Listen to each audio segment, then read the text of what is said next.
I have gone absolutely mad this Christmas season, reviewing this movie. Really. Yeah, I want to let you guys in on something. Some of you remember my Rhapsody Street Kids review last year, and most of you won't, as it's one of my least viewed videos, and that's a good thing. I highly recommend not watching that review, as it's one of the worst and laziest videos I've ever made. I rushed that video out so I could get a pre-Christmas release, and it certainly shows. I skip over entire parts of the story, and shot the cold open hours before upload. It's not my best work. But I want to bring up that specific review for some context. You pretty much know most of what's wrong with Rhapsody Street Kids just by looking at it. It's the lowest hanging fruit of the Christmas specials for me to have reviewed. And Grandma Got Run Over by a Reindeer is somehow a worse movie. Yes, saying that was like ripping off a band-aid, but it's true. Believe it or not, Rhapsody Street Kids actually has some positive aspects to it. The voice cast aside from the grandmother is actually really talented, for example. I can at least respect the design of a lot of characters as well, even if they weren't used very well. This, however, is the most soulless Christmas special I've ever seen. So, for those that don't know, the inspiration for this special comes from a Christmas song by Elmo Shropshire, who also narrates the film. And the really sad part about that is that this movie essentially orbits around Shropshire's song, and some of his other Christmas songs. They created a plot specifically tailored to the song that inspired the movie, which actually works against the movie. I can basically listen to the song and it serves the exact same purpose as the movie. You laugh the first couple of times you hear the title and then you're bored. The problem is, at least with the song, less of my time is wasted.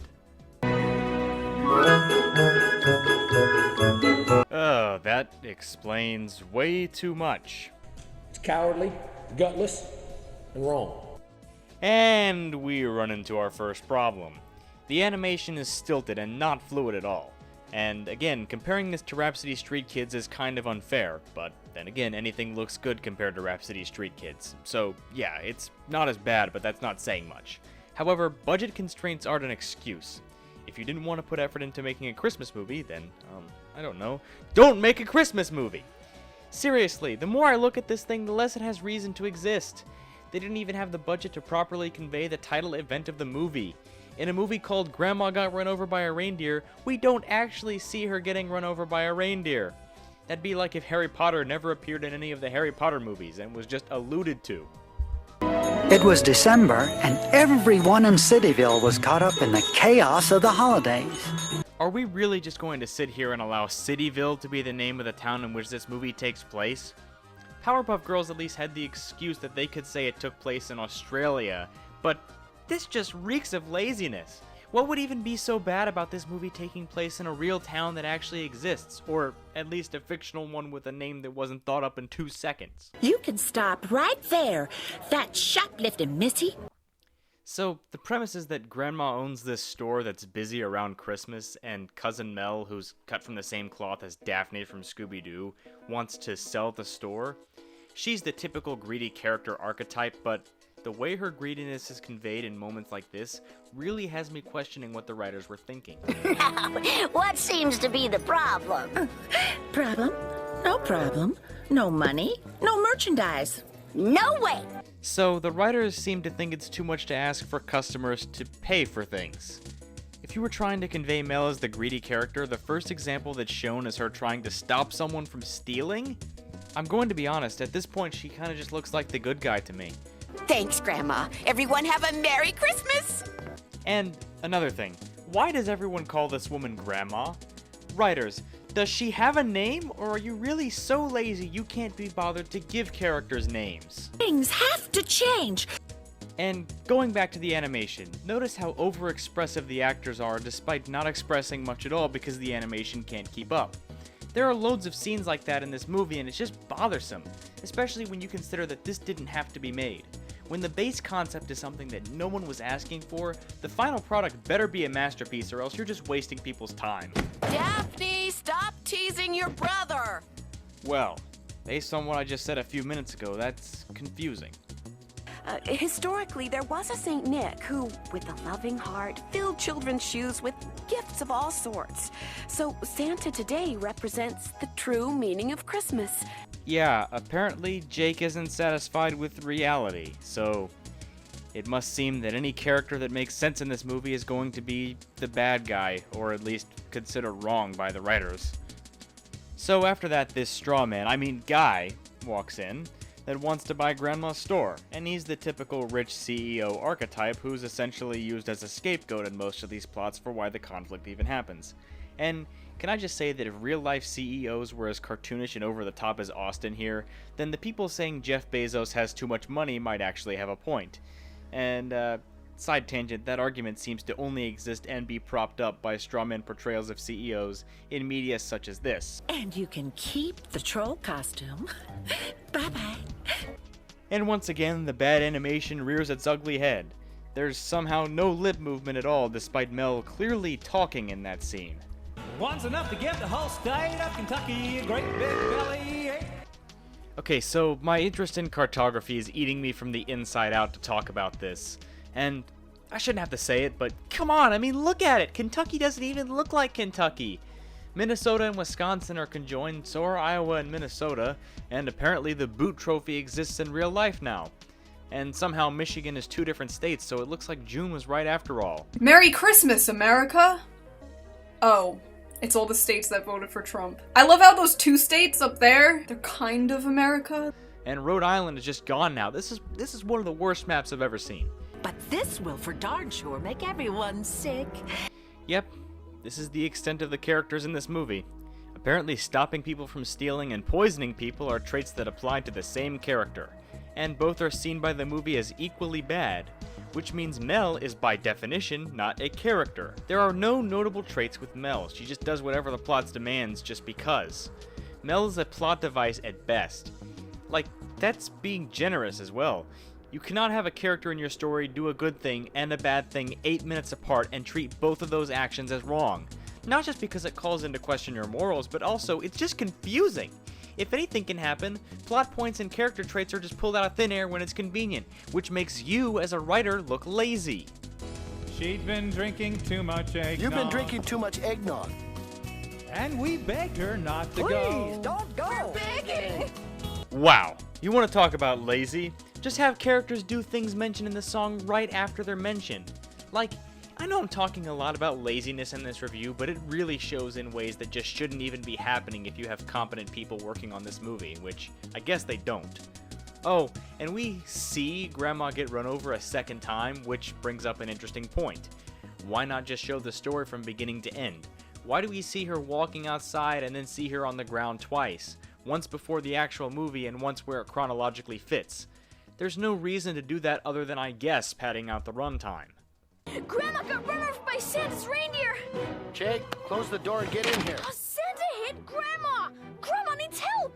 The only person who needs help in this family is you! And Jake's family doesn't give a crap that their relative could be left in the snow to die. I guess because it's convenient for the plot, but this is really just a bad look. Having your characters be this oblivious just for story purposes is infuriating. This is one cliche that's really starting to enrage me because I'm seeing it a lot. The character that's actually telling the truth not being believed by anyone is such a tired cliche, and it treats the audience like they're stupid. Do you really think everyone would just magically be this nonchalant about one of their relatives getting hurt? Do you not think at least one of his parents would have at least humored Jake and actually checked outside to see if Jake's grandma actually got hurt? Because even if Santa Claus isn't real in this universe, is it really that far-fetched that Jake could have just misremembered what he saw? It's possible that she could have gotten hurt by something else that Jake didn't see. But nah, screw Grandma, she didn't have that many years left anyway. Nothing is out there. So they actually do check and we see directly conflicting animation. We don't even see how she could have disappeared, so this was intentionally done just for the sake of plot convenience.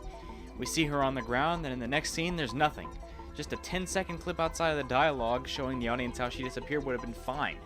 Since there isn't one, this means they are knowingly deceiving the audience, and it doesn't create a suspenseful story. This is what happens when you cheat at having a suspenseful story. That reminds me, are you still interested in buying this establishment? Well, it's the ideal location for our Sleighmobile division. Good, because I know Grandma would want me to sell it. I have the deed right here. Ugh, human beings don't talk anything like that. So Mel gets Grandpa to give his signature, but Jake convinces Austin to give him until the end of the week to find Grandma before the deal goes through, which is actually a bad timetable to use. That could be anywhere from 1 to 6 days. but judging by the rest of this movie, it was probably intentional. After all, it does give the writer's license to basically give Jake as long or as short an amount of time as possible in-universe. And knowing what I know, having seen this movie can and will use anything as a blank check to do whatever it wants. And, wait till you see what happens when Jake's letter asking where Grandma is actually gets to Santa Claus. It's me, Jake. Don't you remember? Nope. Nothing. Wait. No.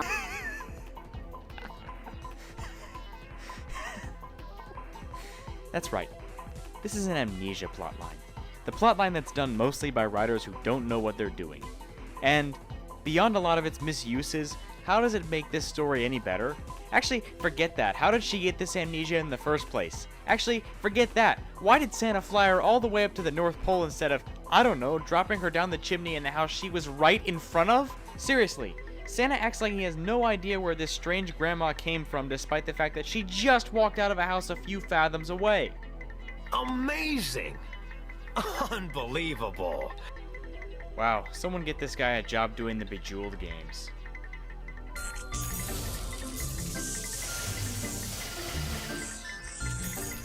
I was making my usual rounds. Undone her! Undasher! Something made my reindeer go waha! Waha! Follow me, guys! I tried to stop them.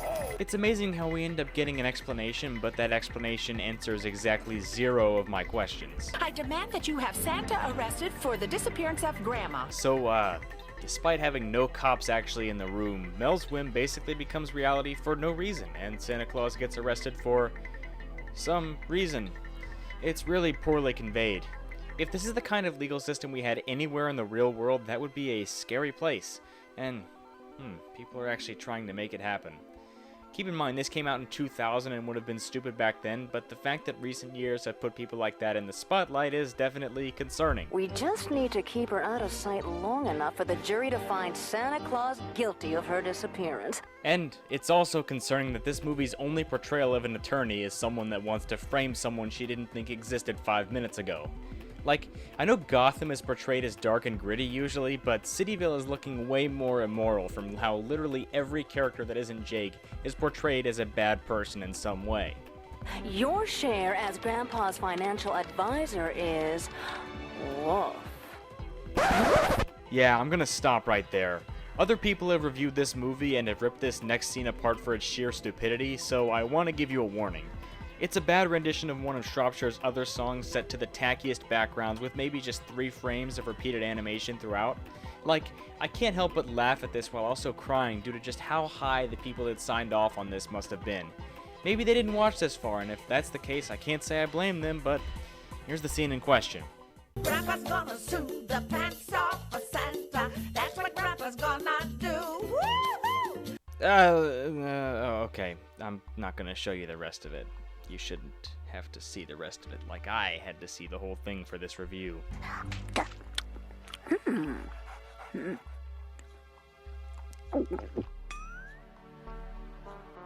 So yeah, apparently eating a piece of fruitcake is enough to make Grandma remember everyone and everything from before she got run over, which is even dumber because of what happens next.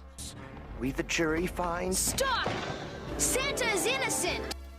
I don't think you can just burst into a courtroom like that. Since Grandma isn't missing, I hereby rule that Santa Claus is innocent of causing her disappearance. And I don't think court cases are that simple. These pieces had an extra ingredient in them from this vial of bad stuff found at Cousin Mel's cabin. Bad stuff, huh? I guess calling it poison wasn't PG enough. All right, I admit it. Yes, I did it. I hid the note. And this movie is still terrible. Arrest this woman for obstructing justice and almost ruining Christmas. Movie! Arrests don't work like that! And the movie ends on her getting hit but not being shown a 3rd time. Just the right middle finger to end this movie on. And honestly, guys, I have to tell you, that was difficult to get through. There's no way to overstate the difficulty. I couldn't even get through the whole thing in one sitting. And keep in mind, that's coming from someone who ate the Arby's meat mountain in one sitting. It was just stupid moment after stupid moment in a Christmas movie that has no reason to exist. Be honest, if the song Grandma Got Run Over by a Reindeer didn't have a movie based on it, who would really be that upset? Because putting this little effort into something no one wanted to see is just setting yourself up for failure. If you're a writer, artist, musician, or any kind of creative, make something you're going to be proud of. Don't use an idea you like as an excuse to be lazy. Because if you do put effort into what you're making, and you put time and care into your work, it will be enjoyed by more people than just yourself. Because if more garbage like this keeps coming out, maybe getting run over by a reindeer isn't such a terrible fate. But that's it for me. Thanks for watching, and have a good one.